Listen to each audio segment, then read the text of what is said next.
I'd like to ask you about rape in Bangladesh. So, what do you think about it? Actually, the security of females nowadays are comparatively, I would say it's better, but it's not on its peak though, because still there are a lot of issues and harassments that are faced every day, and especially I believe every girl, no matter what's their age, they have faced some kind of like harassment in their life, even before they hit their puberty, maybe when they're even a kid. They still have to go through all of those, and probably the experiences are like nightmares that they remain forever in their mind and their heart. So they might have trust issues later on to trust on a man, or like trust to like see. For me, if I talk about, like, I still have a problem to go in the crowd, because when I was as young as in grade 3, so that time I was in a crowd in a shopping mall. I got some wrong touched by a guy who's probably over 30.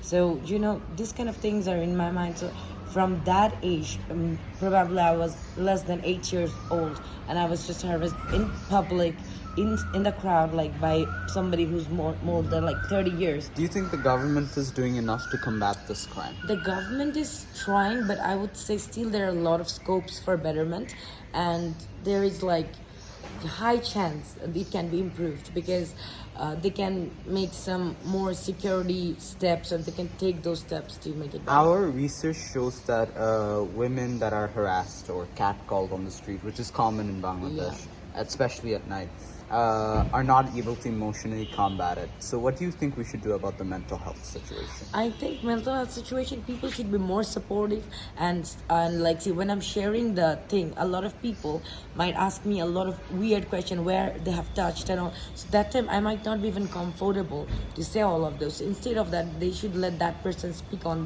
their own, and they should let that person have or restart building the trust on the other person, like, so it's not something that you're forcefully hearing the story from me, or you're just making me remind of that scar again and again. So the scar should not be Thank you. welcome.